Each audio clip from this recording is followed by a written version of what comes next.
India versus New Zealand one day series just concluded, and India lost the series 2-1.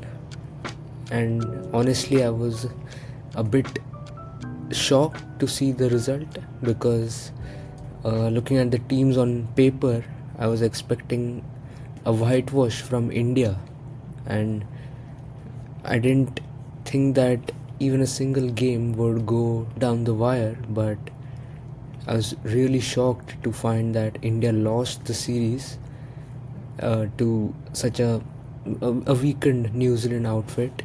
Yes, they did have Conway, Daryl Mitchell, Glenn Phillips, and Kyle Jamieson with them, and they were captained by Michael Bracewell. But considering Kane Williamson, Rachin Ravindra, and Mitchell Santner, uh, Matt Henry, William O'Rourke, a lot of the regulars were missing. Well, India, on the other hand, had pretty much their full strength team except Hardik Pandya and Jasprit Bumrah maybe. But you have seen India dominate other teams in their home with a much weaker team in the past. So looking at all of that, this was a big shocker for me, and I'm really disappointed in the Indian team. So it's time to quickly analyze this series in less than 10 minutes probably, so that if you have not watched the series or didn't pay attention to it, you'll just get an idea of what went down. So I think we have to talk about the winning team first here because they really do deserve it. Daryl Mitchell led the Kiwi charge. He scored 352 runs in 3 games at an average of 176. He had a couple of hundreds there and a 80. So Daryl Mitchell was, like he has always been, really dominant against India in the ODI format.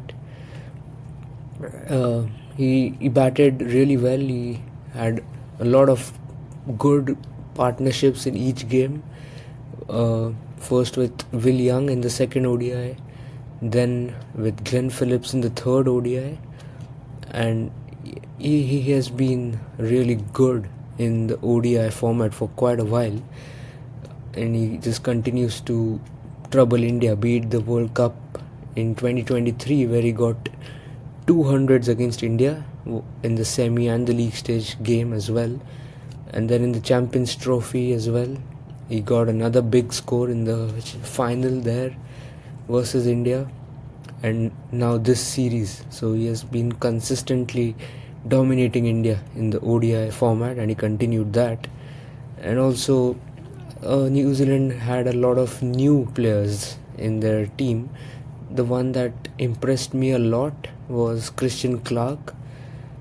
He's a tall, typical Kiwi looking figure, but not as pacey as a few others, but he has got the consistency with his line and length, which he did really well. Got around 6 wickets, I believe, in 3 games, and a lot of important wickets. But even other than that, the way he bowled was really impressive, and I think he was another good find for them. One person that disappointed me, to be honest, was Mitchell Hay. I did expect a lot more from him. I've heard a lot, I've seen him play really well, but somehow it didn't really click for him. So that was my analysis of New Zealand, a bit lesser in importance considering the theme of this channel. So let us move on to India.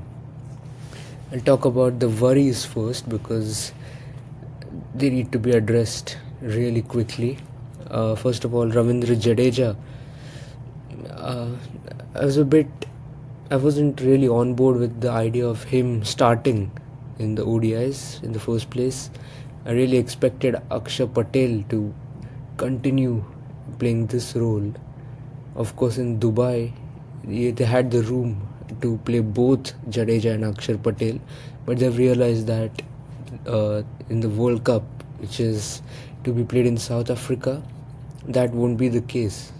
So they've decided to drop one of those two and turns out they gave the nod to Ravindra Jadeja. I agree that whatever he has done for India deserves some respect and all of that, but I think it's never right to hang on for too long.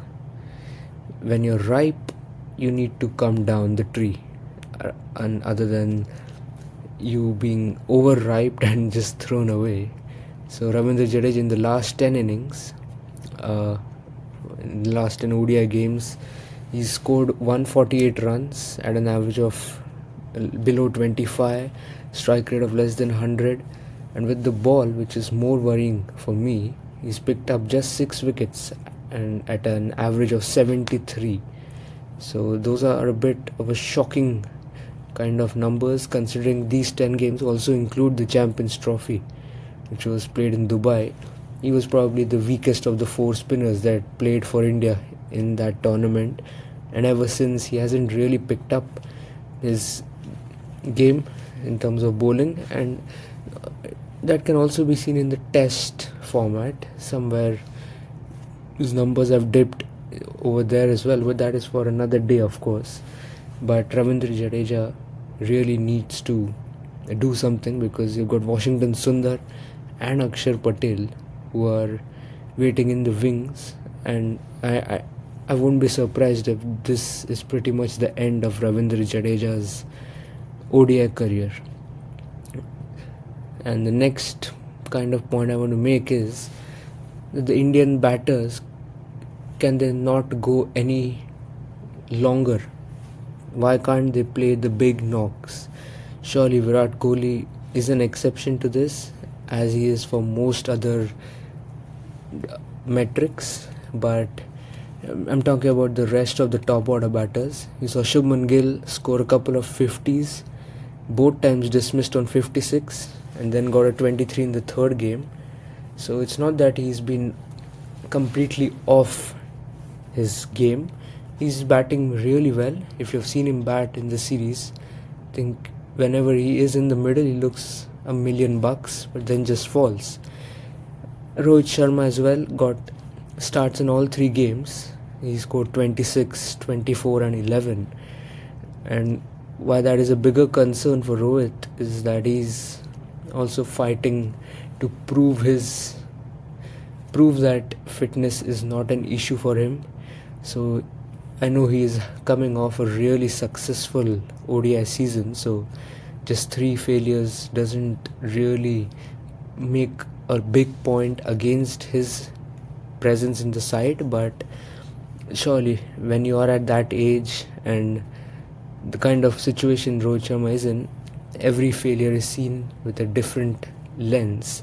So he needs to kind of tighten up a bit, and he can't really afford to have a long layoff from form.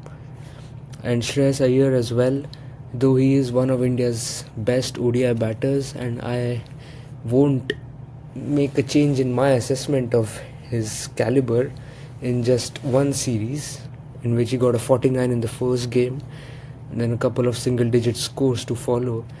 But I think he too needs to kind of keep delivering consistently, especially with the current regime. You never know when your place is in danger. So Shreyas Iyer and Rohit Sharma need to kind of tighten up their games. Shubman Gill, he needs to prove that he can go big, and he doesn't need to look far away for inspiration. You've got 2 batters in that same batting order who did it in this series. We'll talk about them a bit later. And the third biggest negative or a worry for me is Kuldeep Yadav. I know he did have a really good limited overs format series against South Africa, both the ODIs and the T20s, but I am starting to feel that was a bit of an anomaly. And if you look at the bigger picture, the test matches and even before that and even this series, Kuldeep Yadav seems to have been found out by teams. In this series he got 3 wickets at an average of 60, and an economy of 7.3, which is a bit worrying for me. And more than those plain figures, just the way the opposition managed to handle him and kind of attack and go after him very much is a worrying sign. You don't want to have doubts over your most prolific ODI bowler, especially considering the World Cup is a year and a half away. But though that seems like a long time, it's not ideal to still not have a proper bowling attack in place. And when your lead spinner is also a part of the players who can be rotated around, it gets a bit tricky. So I would hope that Kuldeep Yadav dusts off these ineffective performances and comes back strong. Firstly, in the T20 World Cup, which is India's next biggest and closest assignment, but also in the longer forms. So those are a few of the many worries. There are a few others as well, but these are the ones that need immediate action from the Indian management. And talking about positives, India did win one game, that too not as comfortably as you would have hoped, but there were a few positives. The first one, of course, being Harshit Rana for me. I did make a video last year saying that the hate Harshit Rana has been getting is completely uncalled for, and he himself has done little to no wrong ever since he's entered the international arena, and he's just continued to deliver in whatever limited chances he's gotten. And this series, I honestly felt that he has well and truly arrived at the big stage, and even the casuals will start taking notice of his good performances. He picked up 6 wickets at an average of 33, economy of less than 7, and then also with the bat scored 83 runs at a strike rate of 120 in this series. Helped India win the first game, saw them home, and even in the third ODI smashed a brilliant 50, which kind of, while he was out there with Kohli, India looked like they would clinch the game. The only real thing that I would like to see him work on is his fitness. He is a really talented player, and it feels really that it's his fitness that is really the only factor which is stopping him from delivering to his full potential. I saw him whenever he came back for his final spell. He did well with the new ball and in the middle overs, but whenever he came for his final spell, that is when a lot of problems started mounting on him. Line and length, the inconsistency, not being able to run hard enough, those are problems that need to be addressed. Even while batting, you could see someone like a Virat Kohli. Of course, you can't compare his fitness with anyone's, but someone who had been at the crease for over 40 overs and still being more able to run faster than you, and you being the person because of whom he couldn't complete his twos, just shows a lack of fitness, which becomes a lot more evident in front of someone like a Virat Kohli. Talking about Virat Kohli, he's always been a positive for Indian ODIs. His template just works, but I feel that he has reinvented his ODI game as well, and it's not as evident as it seems to be, and I will be covering that very shortly. But for now, Virat Kohli scored 240 runs in this series at an average of 80 and a strike rate of 110, which included a 93 in the first ODI and 100 in the third. So he has been going absolutely brilliantly, considering that the last series he scored 200s and a not out 50. he just doesn't seem to stop anytime soon. And the only thing that can actually pull him out of this golden form might actually be time away from the game, which I'm worried for considering India's next ODI assignment is only in July against England and IPL begins in March. So it's at least 2 months off of cricket unless he decides to keep himself engaged, but won't be in professional cricket. So that's the only thing that I see as a worry. But of course, he's Virat Kohli. He knows how to take care of his game. And KL Rahul, I think the kind of series he had, he scored 142 runs at an average of 142 because he was unbeaten once. Strike rate of 119. He scored a brilliant 100 in the second game, which India lost, but not to his fault, and also helped them finish off the first game with a not out 20 odd. He failed in the third, but of course he's had a good series. So I won't be too surprised if Gambhir finalizes on KL Rahul as the number 5 player. He's often seen rotating Rahul down, up, all over the batting order, but hopefully he can finally fixate KL Rahul to the number 5 spot.